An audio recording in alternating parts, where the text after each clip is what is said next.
জুলাই অভ্যুত্থানে কারফিউ জারি এবং গণহত্যার নির্দেশদাতা হিসেবে সাবেক আইনমন্ত্রী আনিসুল হক ও শেখ হাসিনার বেসরকারি খাত বিষয়ক উপদেষ্টা সালমান এফ রহমানের বিচার আনুষ্ঠানিকভাবে শুরু হয়েছে।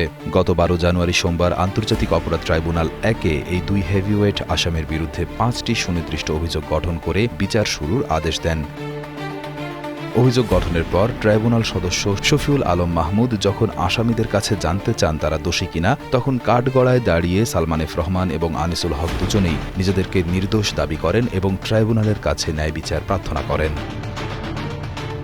অন্যদিকে আওয়ামী লীগ নেতা হুমায়ুন কবিরকে জামিন দেওয়ায় ট্রাইব্যুনালের প্রসিকিউশনের ভূমিকা নিয়ে তীব্র ক্ষোভ এবং উদ্বেগ প্রকাশ করেছে বৈষম্য বিরোধী ছাত্র আন্দোলন। এই জামিনের প্রতিবাদে এবং বিচার প্রক্রিয়ার স্বচ্ছতা নিশ্চিতে প্রসিকিউশন টিমের কাছে ৩ দফা দাবি জানিয়েছে তারা।